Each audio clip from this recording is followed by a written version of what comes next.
So hey guys, welcome back to another video of Soul Land 2। और भाई आज का एपिसोड बाकी सबसे कहीं ज्यादा धमाकेदार होने वाला है। तो अगर तुमने इससे पहले के पार्ट्स नहीं देखे हैं तो पहले जाकर चेकआउट करो, लिंक डिस्क्रिप्शन में है। तो इसी के साथ वीडियो को स्टार्ट करते हैं।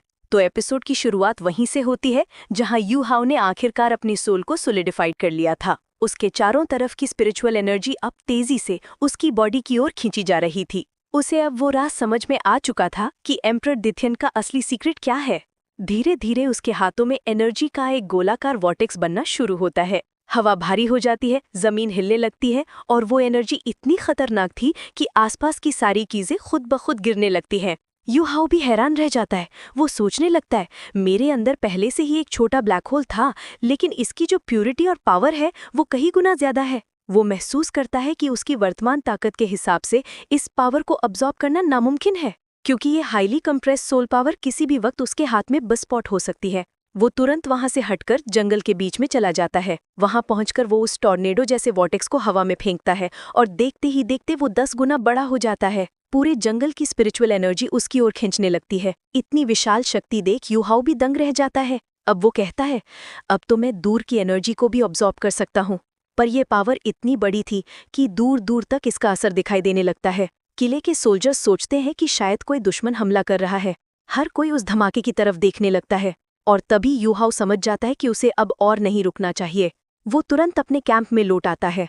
कैंप में आते ही उसे सामने मिसेस टैंग वुटोंग दिखाई देती हैं। वो सख्त नजरों से पूछती हैं, यू हाउ, इतनी देर से कहाँ थे तुम? यू हाउ थोड़ा हिचकिचाकर कहता है, मैं तो बस ताज़ी हवा लेने बाहर गया था। टैंग वुटोंग मुस्कुराकर जवाब देती है, अच्छा, इतनी देर तक? यू हाउ थोड़ा संभलता है और बोलता है, असल में आज की रात कुछ ज्यादा ही खूबसूरत थी। पर तभी बिजली की गड़गड़ाहट होती है, आसमान में काले बादल छा जाते हैं और टैंग वुटोंग उसे घूर कर देखती है। रात तो तूफानी है, खूबसूरत कहाँ है? वो हल्की मुस्कान के साथ कहती है, खैर अब तुम ठीक हो तो कल हम एकेडमी साथ लौटेंगे। यू हाउ हाँ में किर हिलाता है और दिन शिफ्ट होता है। हम सुबह में सभी लोग को देखते हैं जो एकेडमी जाने के लिए तैयार हैं। ब्रदर सांची उत्साहित होकर बोलता है, यार अब तो जल्दी से वापस एकेडमी चलो।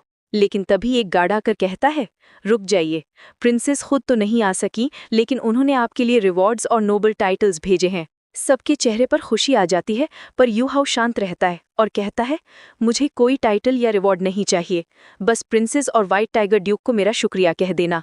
इतना कहकर वो अपने दोस्तों के साथ रवाना हो जाता है। 3 घंटे की उड़ान के बाद ब्रदर सांची शिकायत करता है, भाई बहुत थक गया हूँ, चलो थोड़ी देर रेस्ट करें। नान क्यों हंसते हुए कहती है, हाँ, और यू हाउ के हाथ की ग्रिल्ड फिश भी खा लेते हैं। यू हाउ सबके लिए मछली पकाता है, पर उसके चेहरे पर टेंशन साफ दिखती है। मिसेस टैंग वुटोंग उसे गौर से देखती है और मन में सोचती है, ये इतना परेशान क्यों लग रहा है। सब खाने में लग जाते हैं, लेकिन टैंग वुटोंग मछली का स्वाद अजीब लगता है। वो कहती है, इसमें कुछ मिसिंग है। सिस्टर नन मुस्कुराकर छेड़ते हुए कहती है, जो चीज मिसिंग है वो मछली में नहीं, तुम्हारे अंदर है। टैंग वुटोंग शर्मा जाती है और माहौल हल्का फुल्का बन जाता है। थोड़ी देर बाद यू हाउ अपने ब्रदर से कहता है, तुम सब टैंग सेक्ट की तरफ लौटो, मुझे पवेलियन जाकर मास्टर शान से मिलना है। यू हाउ के सभी दोस्त चले जाते हैं, लेकिन टैंग वुटोंग यू हाउ के साथ रहती है। जब वो दोनों वहां पहुंचते हैं, यू हाउ कहता है, सच में घर आकर बहुत अच्छा लग रहा है, पर अब मुझे कुछ जरूरी काम निपटाने हैं। टैंग वुटोंग मन में सोचती है, मैं इसे लेकर इतनी चिंता क्यों कर रही हूँ, मुझे हो क्या गया है। अब सीन शिफ्ट होता है। यू हाउ अपने मास्टर मो के पास जाता है। वो झुककर ग्रीटिंग्स करता है और बताता है कि सन एंड मून एम्पायर की डेथ गॉड अभी जीवित है। एक आवाज पीछे से आती है, मास्टर मो तुम्हें सुन नहीं सकते, उनकी सोल बहुत डैमेज हो चुकी है। और एल्डर हैरानी से कहते हैं, क्या सच में वो शीशुई अब भी जिंदा है? यू हाउ सिर हिलाकर जवाब देता है, हाँ। फिर वे चर्चा करते हैं कि सन एंड मून एम्पायर के पास अब 2 99 लेवल के अल्टीमेट डाउलू हैं, और अगर ये दोनों एक साथ आगे आए तो पूरे कॉन्टिनेंट का बैलेंस डगमगा जाएगा। यू हाउ सजेशन देता है, हमें बाकी सेक्ट्स को एकजुट करके एक फोर्स बनानी होगी। एल्डर्स सहमति में सिर हिलाते हैं। हमने ये काम शुरू कर दिया है, लेकिन सन एंड मून एम्पायर का डेथ टावर हमारे सब योद्धाओं में डर पैदा कर रहा है।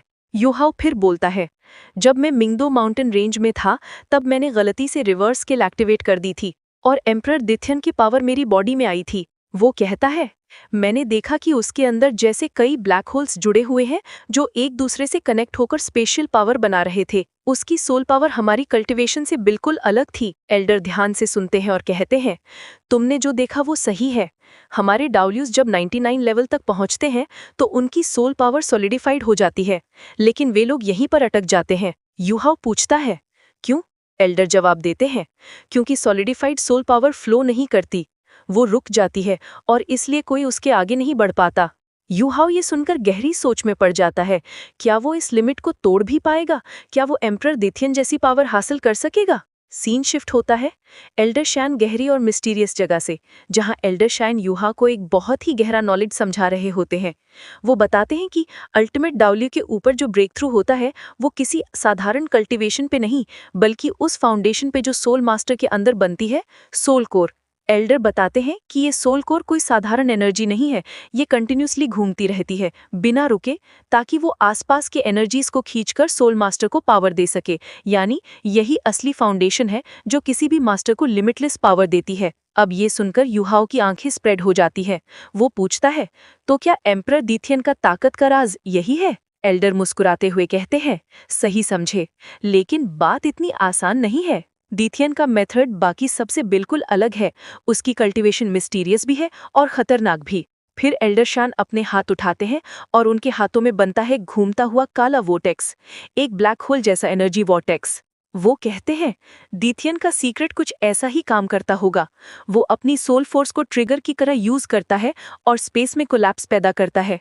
एक ऐसा ब्लैक होल जो कभी रुकता नहीं, जो आसपास की सारी एनर्जी को निगलता जाता है।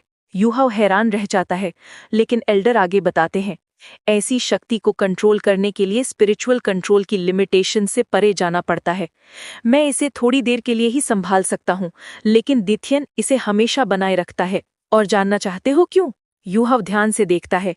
एल्डर की आंखों में एक गहरी चमक थी, क्योंकि दिथियन के पास 2 सोल कोर्स हैं। यूहाव स्टन रह जाता है।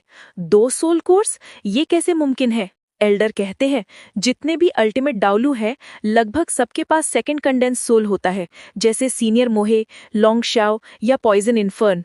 लेकिन उनका सेकंड कोर बहुत कमजोर होता है। लेकिन दिथियन का, उसकी पहली कोर जितना ही शक्तिशाली और स्थिर है, इसीलिए वो दोनों के बीच का बैलेंस कभी नहीं टूटता और वही उसे सबसे ऊपर खड़ा करता है। वो स्ट्रेंथ में गॉड्स के बराबर है। यूहाव की आंखों में अब समझ की चमक थी। तभी एल्डर कहते हैं, यूहाव, तुम्हारे पास भी 2 मार्शल आर्ट सोल है, इसलिए तुम्हारा अल्टीमेट डाउल्यू तक पहुंचना बाकी सबसे ज्यादा आसान होगा। यूहाव सुनता ही सोच में पड़ जाता है। एल्डर आगे कहते हैं, जब तुम टाइटल डाउल्यू का लेवल पार कर लोगे, तुम्हें अपने 2 कंडेंस सोल कोर्स बनाने होंगे। अगर तुम ऐसा कर पाए तो तुम खुद भी अल्टीमेट डाउल्यू से टक्कर ले सकोगे।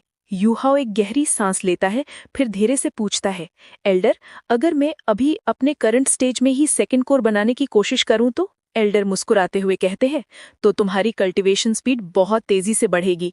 तुम दूसरों से कई गुना तेजी से ग्रो करोगे। लेकिन खतरा भी उतना ही बड़ा है, क्योंकि जब तुम 90 लेवल तक पहुंचोगे तो तुम्हारा फर्स्ट कोर सेकंड कोर को निगल सकता है। और यहीं बहुत से मास्टर्स फंस जाते हैं, ब्रेक थ्रू के ठीक पहले। यूहाव थोड़ी देर चुप रहता है, फिर दृढ़ आवाज में कहता है, मैं फिर भी इसे ट्राई करना चाहता हूँ। एल्डर कहते हैं, ठीक है, मैं खुद तुम्हारी रक्षा करूंगा। यूहाव कल्टीमेशन स्टेज में बैठता है। वो अपनी सारी सोल पावर को एक पॉइंट पर फोकस्ड करता है। धीरे धीरे एनर्जी के बीच एक घूमता हुआ वॉर्टेक्स बनने लगता है, जो उसके चारों ओर की चीजों को खींचने लगता है।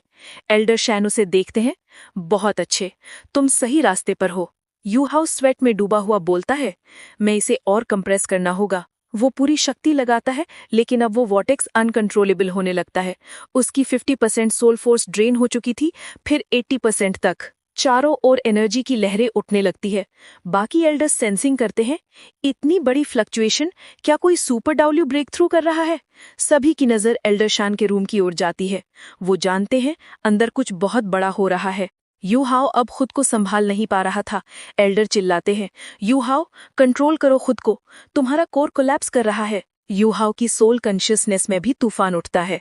एल्डर शैन अपनी सोल फोर्स यूज करके उसे सील करने की कोशिश करते हैं। ये खतरा बहुत बड़ा है, लेकिन अगर मैंने इसे रोक लिया तो यूहाव बस कुछ दिन में रिकवर कर जाएगा। तभी अचानक एक तेज रोर सुनाई देता है। तियानमिंग अपने बीस्ट फॉर्म में आ चुका था। वो यूहाओ के सामने खड़ा हो जाता है और अपनी लाइफ रिफ्लेक्शन शील्ड एक्टिवेट कर देता है। बाकी स्पिरिट्स चिल्लाते हैं, तियानमिंग, अगर तुम अपनी ओरिजिन एनर्जी यूज करोगे और यूहाओ मर गया तो तुम भी मर जाओगे। तियानमिंग मुस्कुराता है, जिस दिन मैंने यूहाओ को चुना था, मैंने उसी दिन तय कर लिया था, मैं उसी के साथ जीऊंगा और मरूंगा। यूहाओ की आंखें खुल जाती है, उसके चारों ओर एनर्जी का समंदर था। ब्लैक होल कोलैप्स हो रहा था। वो पूरी ताकत से कॉन्सेंट्रेशन करता है और अचानक ब्लैक होल फटता नहीं, बल्कि शांत हो जाता है। यूहाओ उससे जुड़ चुका था। उसका सोल कोर अब पूरी तरह बन चुका था। यूहाओ हैरानी से देखता है, क्या यही मेरी सोल कोर है?